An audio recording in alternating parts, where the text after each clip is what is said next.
Damage is almost enough, but Unforgiven's turn to turn it around. They're looking for Ryu, but they can't get it. Miracle gonna get his face crit off. He's not careful. Ryu gets himself a triple. There's the Quadra. Stales just goes down 0-1. They know on a killing spree. Knifeline 2. Well, it doesn't connect to the crit. He goes in again. It's a great pull, but it's just not enough. Forgiven takes out Smurf. There's the ace for H2K. H2K demolish ANX for their semi-final match versus Samsung Galaxy.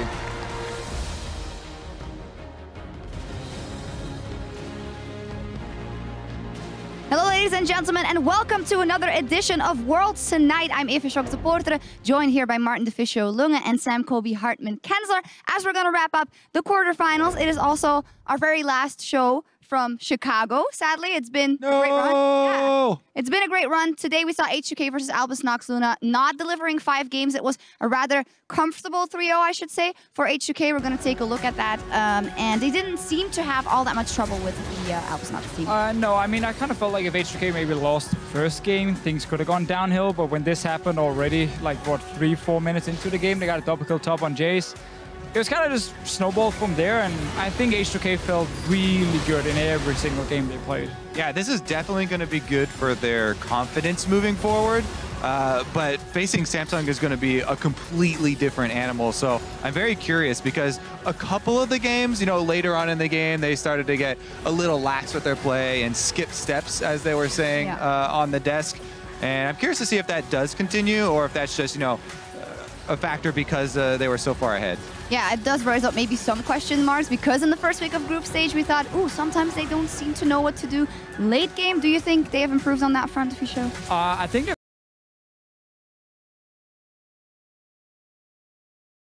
to EULs, yes, and we've solved the same problems, you know, get a good early advantage, get around Baron, and then they would like throw at Baron almost and actually lose some of these games. Did it a little bit at Worlds. I think it has gotten better, but a lot of it just comes down to communication in these very hectic moments where we still know they're a team who are very loud, you know, a lot of people are yelling and calling things at the same time. So when suddenly, you know, a guy shows up and he can potentially steal the Baron, they don't always have the clearest communication. And that is an issue, and it will be an issue versus Samsung. And it will put them in a bit of a disadvantage and kind of force them to really win the early game. Yeah, the main thing for me with them is that they don't really respect enemy vision later in the game, and that's not really a problem if they're so far ahead, right? Because the enemy's not going to have a lot of vision, maybe a few defensive wards, but if they don't, you know, have that scenario, then we've seen in the group stages there are a couple times where, you know, they go on enemy wards, try and sit in a bush and do a risky play, and it backfires. I do think, though, this matchup specifically, like once they got these massive leads and started winning like game 1, game 2 as well, like knowing H2K and knowing European teams, they do again lose a little bit of focus and they do fool around just a little bit and they go very aggressive, like just let's keep going for kills, let's keep playing aggro, ignore the ward here, let's buy more damage. And that's something that they have done in the past because they have like a 10,000 gold lead. I don't know if it will be the same against Samsung. Semi-final, an opponent that is super, super hard to play against. If you get an early advantage, I think you keep the focus to try and close the game. And I don't think even if with 10k advantage, you start like jumping around and going for kills in every lane. Yeah, as said, we are just guessing. Of course, we don't know if they just felt comfortable in this matchup. But as said, let's take a look at the bracket and how it is played out now. As said, H2K up versus Samsung Galaxy and SKT up versus the ROX Tigers. First, let's wrap up Samsung Galaxy versus H2K. Do you give them... How much of a chance do you give them? Let's start with... our Kobe from NA. I give them more of a chance than I gave Cloud9. They've definitely been looking better than You're so kind. Oh, wow, thank you. But honestly, yeah, I still have it favored to Samsung. Maybe I would give them like 25%, honestly, for H2K in that matchup.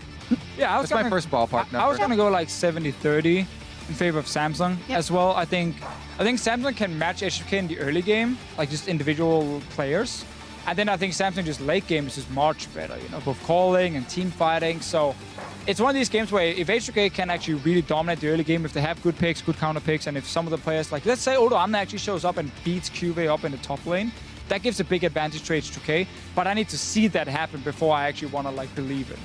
Definitely true. I'm also really excited for the pick bans for that matchup, actually, because I feel like those have some players that are a little bit smaller champion pools than, say, SKT versus Rox, which will be very deep. Let's quickly touch on SKT versus Rox then. How do we think that's going to go? Does Rox have a chance here to finally beat out SKT on the world stage, Official? Yes, they do have a chance. I find it really funny how people are like, oh, Rox are massive underdogs now. You know, they came in as the best team in the world. Who said they are massive underdogs? No, but at least they're not underdogs. They're not underdogs in this matchup, in my opinion.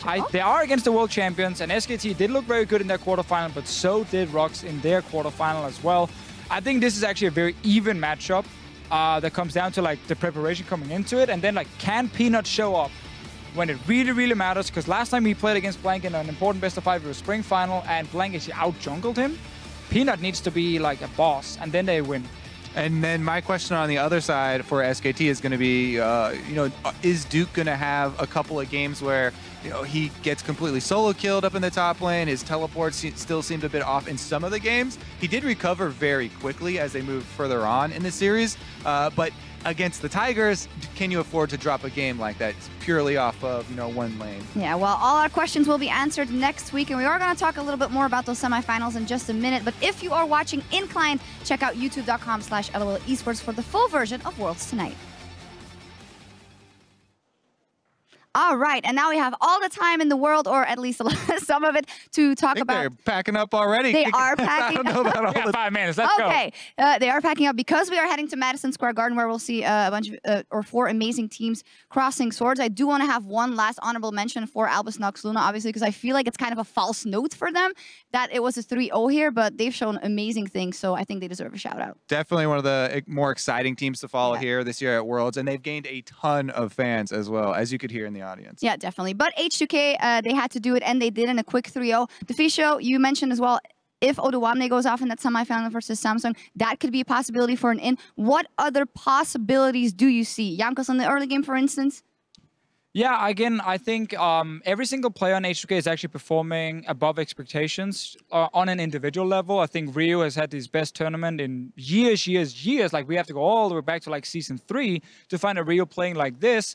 I think Forgiven and Vanda as well, especially when they get something like Caitlyn, have been doing really well in laning phase. So probably won't. Probably won't get it, sadly. And that is actually a big blow to H2K because it is such a key pick in the early game. But I think for H2K, like, it literally comes down to, one, how can they draft? Like, can they actually get some counter picks in laning phase? And 2, can they fix the late game around Baron? Can they close out games? Because I think they can get an early game advantage. I'm not saying every game, but some of the games. And if you can only get it to 20 minutes and then you start losing because of poor decisions, it doesn't matter then. Yeah. Yeah, the thing is, I'm very curious to see how they'll play if there's a game where they don't have, you know, winning lanes off the bat. And Jankos doesn't have all these pushing lanes to work with because Ambition has actually been quite good. There are games in the group stages where he made a few mistakes early on, but he has really stepped up as the tournament has progressed. And I'm very curious to see how they'll interact. And also, I mean, we need to look at the bracket. These two teams, I think it's fair to say, have the easiest quarterfinal opponents in ANX and Cloud9, and obviously both teams won 3-0 fairly easily. So going into this one, it's kind of hard to go like, it's hard to overhype one team and underrate the other one just based on who they were playing, because I don't think there was that big of a difference in opponents. Where on the other side, you know, they beat out the 2 Chinese teams. SKT and Rox were heavy favorites coming into this tournament as well, like to beat top teams. So it's much easier to go like, wow, this is going to be like insanely high level. Both teams will perform. We don't really know with Samsung and H2K in such an important game. Yeah, and let's hope so, because all of the quarterfinals have been pretty straightforward wins for the team that ended up winning. Odoamne is, by the way, there behind us doing an interview right now. This man has stepped up. Defisho, is it safe to say, or is it fair to say that the individual players on H2K have just looked a lot better than they have all year in EU? And why do you think that is? I think it's 100% fair to say, actually from talking to the players, they also say, you know, they're just playing at a different level. I think it comes down to, one, some of the practice in boot camp where you play both Korean solo queue and against much better opponents. Yeah. I think also it comes down to the meta change.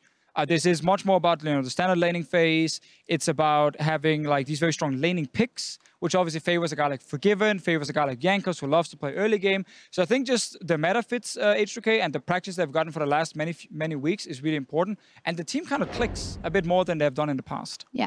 Yeah, one of my biggest surprises has actually been Ryu's play because, during the year I was like, okay, he's pretty good, but not super impressive. And one of the stats that I've been having a lot of fun tracking is this like time spent across the halfway point basically of the map before 15 minutes. So basically laners that are playing really aggressively in their lanes and pushing up. And Ryu is #1 for a lot of the group stages. And like he's just playing so aggressively, and he's pulling it off very well because he has pressure in the other side lanes as well. And like they use jungle pressure to gain that extra vision so he can play that way. But against Crown, who has pulled off multiple solo kills, I'm not sure if he'll be able to pull off the same sort of feats.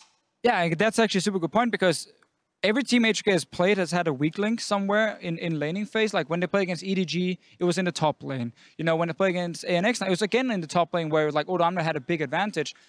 Samsung, every member like H2K has been playing better, so that means I don't see a lane where I'm like, top lane for sure is H2K, mid lane, bot lane. No, I actually think a lot of the lanes are super, super even, so that would be the biggest test for sure for H2K. They don't have a clear lane to snowball off. Yeah, and as you guys said, or as you just mentioned, Samsung also has just grown immensely from the regular season to their regionals to their group stage, and now as one of the big favorites for the rest. So, quick prediction then. You said 70-30 in favor of Samsung, so how many games are we going to see, guys?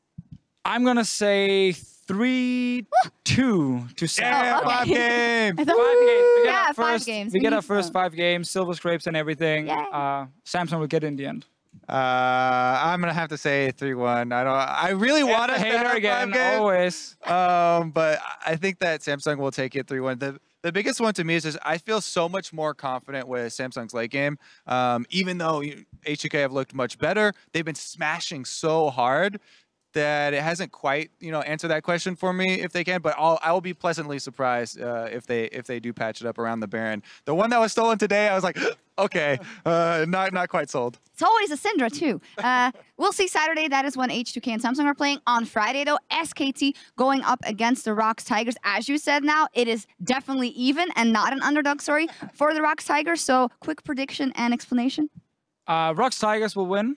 And they will win because Smeb and Peanut will outplay Duke and Blank and actually completely win the top side. Koro will just sit on either a roaming pick or like a wave clear pick and try and just go even versus Faker. And I think bot lane is very evenly matched. So I'm going to give the advantage to ROX. That way it can go completely wrong and Peanut plays like garbage and then it doesn't matter. No, don't backtrack. But no, I'm just saying. Throw it all in. So I'm going to say, I'm actually going to give me another 3-2. 3-2 to ROX. Go. Oh, man. I mean, so the reasoning you gave is sound, and that's the reasoning that I've heard multiple times in the past. And the flaw in it that I found is the part about Kuro's just going to be fine. He's going to play wave clear in the mid lane. There's something about him versus Faker, and I don't like Faker just never lets that happen. Even though I love Kuro and like he's so strong against so many other mid laners, and he can do that against anybody else. I have to go with the Faker factor, and I'm going to take SKT. I will also say 3-2, though, because I will also be a wussy. Yeah, so we have 9 or 10 games coming to us in New York, so I think that's something to look forward to. That will wrap it up. A big shout-out to the Chicago Theater and everyone that attended here. It's been an amazing experience, but it is time for us to pack up and head over to the Big Apple to Madison Square Garden in New York, where we'll be back on Friday at 6 p.m. Eastern. That is 3 p.m. Pacific for SKT versus ROX. Thank you very much, and see you then. Damage is almost enough without Forgiven's turn to turn it around. They're looking for Ryu, but they can't get it. Miracle gonna get his face screwed off. He's not careful. Ryu gets himself a triple. There's the Quadra. Stayos just goes down 0-1. They know on a killing spree. Nafine 2. Wall doesn't connect on the grid. He goes in again. It's a great pull, but it's just not enough. Forgiven takes out Smurf. There's the ace for H2K. H2K demolish ANX for their semi-final match versus Samsung Galaxy.